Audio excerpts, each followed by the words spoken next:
Hello! Just a quick video going over how I'm going to be running HPA at Maryland Mayhem. I think there's one event that allows it at Maryland Mayhem this year, 2025, and I'm going to be trying it out. So this is the setup that I've got. This is the HPA thing, my prototype blaster. This is the second prototype, and I've made some improvements to it over the past few days, mainly changing out this back piece to make it a little bit more reliable, better assembled, nicer. On top of it, I've got essentially a batteryless red dot. This was given to me by Ton, the same guy that makes scars and stuff. So you can see there, it's got a little reticle there, but that's all coming from this batteryless fiber optic thing, illuminator? I don't know what it is.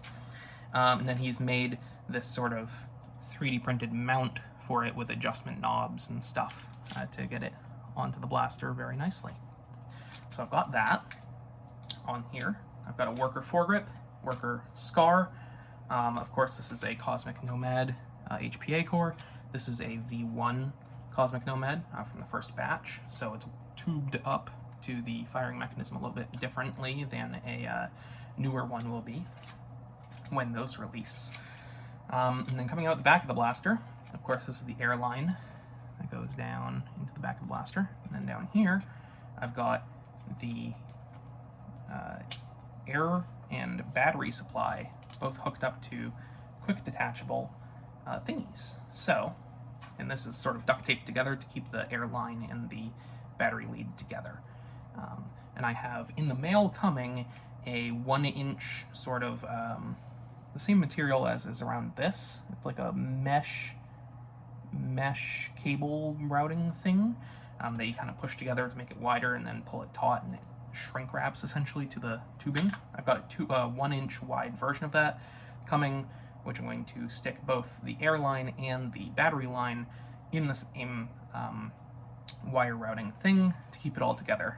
But right now, I've got the 2 wires for the battery, and somewhere back here, I've got the air line.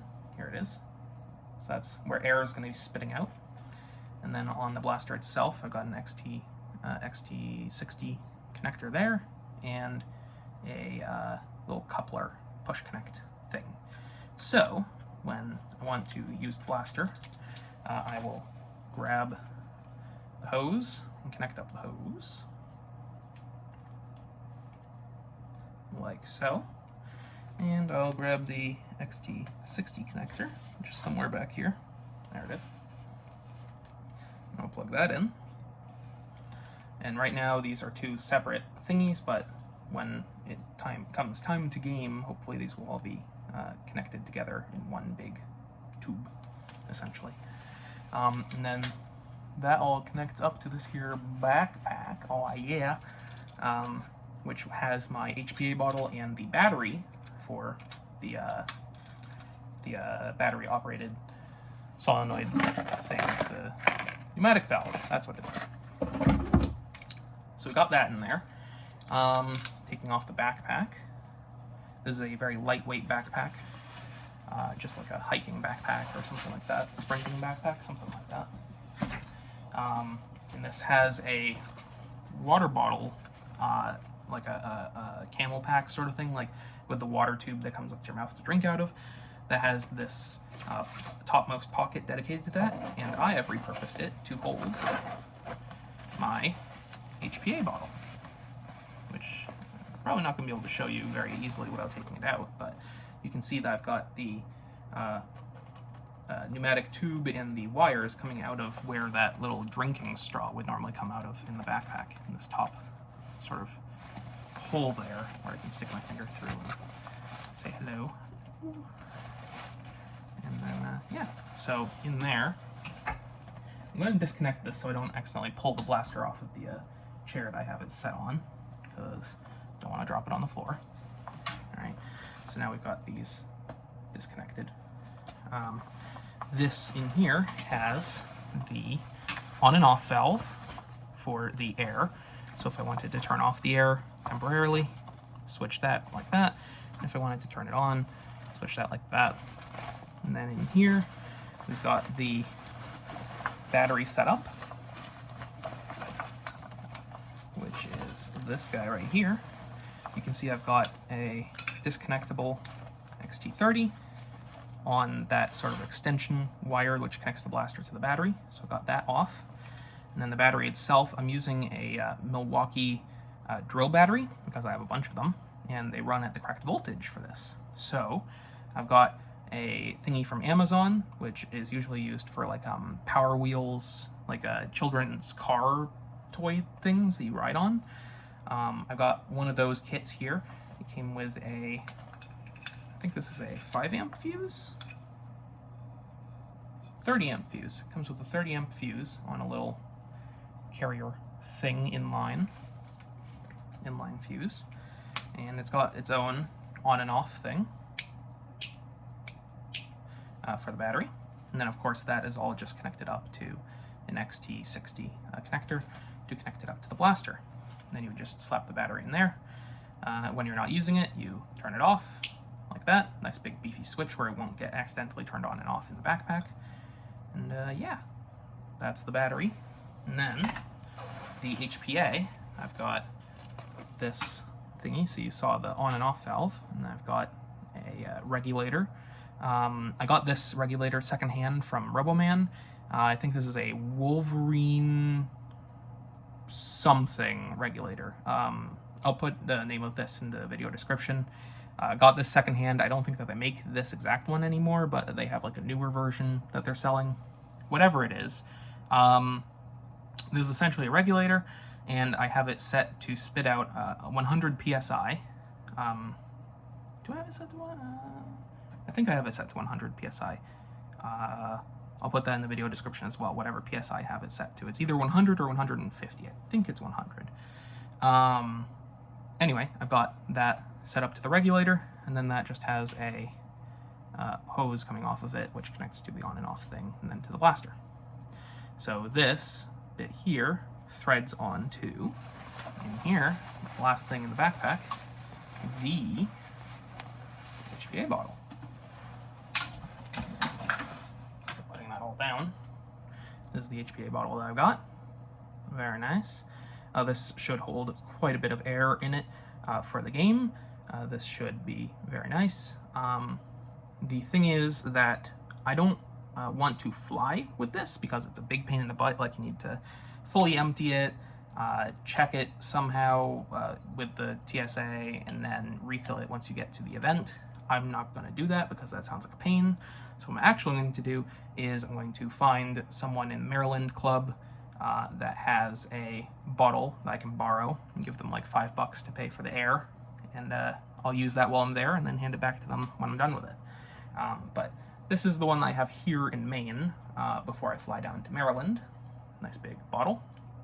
And the regulator connects to the screw thread on this, and then that all just goes into the backpack. So you can see that this is a nice compact little package, and it's reasonably lightweight because this is an aluminum bottle. I could use carbon fiber, but I didn't want to pay for carbon fiber. Or whatever the lightweight HPA bottles are. I don't know if it's carbon fiber. It might be fiberglass. Anyway, and then we get the battery in there. So all this stuff just kind of sits in the backpack. It's nice and lightweight. It's got this sort of like frame in the back to keep it from smashing against your spine, which is nice because it's a climbing backpack, I think. And then yeah, that all just spits out to the blaster, and then you play. So very happy with how this has turned out, sort of layout wise. I also have a version of that battery pack thing. I just have like a one that takes AA batteries because the solenoid valve on the blaster doesn't use a lot of amperage. So as long as it's 12 volts, it will work fine. So I've got one for AA batteries, and I've got the drill battery one here. I'll probably bring both to Maryland since they just fit in the backpack for packing on the trip down. And yeah, and then the backpack of course has different pockets which I can fill with snacks and water and, you know, stuff that you would need while you're playing, and then I will take out the HPA rig and just use this backpack when I'm doing like the HVZ game, which doesn't allow HPA as far as I know. And then I'll be using the backpack just to like hold snacks and water and darts and whatnot while I'm running this, probably during the HVZ at Maryland Mayhem. And I haven't decided yet if I'm using 788 or a stronger spring or a lighter spring. I haven't really FPS tested this yet, so whatever the FPS comes out to, I'll tune that to HVZ, and then that's what I'll be doing at Maryland. So yeah, really happy about that. Really excited to try out HPA in an actual game finally, and yeah, it should be fun. The blaster is going to be very fun at the game. Of course, it's just, you know, you get your magazines and stuff. I can put magazines in the backpack as well. But I also have a chest rig where it holds a bunch of magazines. And yeah, you stick the magazine in there. It's got ball detents. Just stick that in. And then, boop, boop, boop, boop, boop, boop, boop. And then I also 3D printed a little cap for the M3 screw, which is the charging handle. So now I can properly charge the blaster to load the first dart. So put in the magazine, charge first dart, and then fire. Should be good. And then of course I got this piece of elastic here still acting as the return for the thing because I don't have it internalized yet. I don't have the elastic inside the blaster. I just have it out here on the external just to test. So yeah, really looking forward to this, and should be a lot of fun at Maryland Mayhem. Thank you for watching. YouTube-y things, subscribe, like, share, bells. I have a Patreon and a Buy Me a Coffee if you want to help pay for development of blasters like this. I do release the files for free pretty much all the time, so that helps, you know, offset the cost of this that I would be making from selling files, which I choose not to because I prefer more people to, you know, be able to have the fun stuff. Final thing is the filament used for printing this blaster was provided to me free of charge by Polymaker, so disclosure. Other than that, thanks for watching, and I look forward to trying out HPA Nerf for the first time in game. Yeah.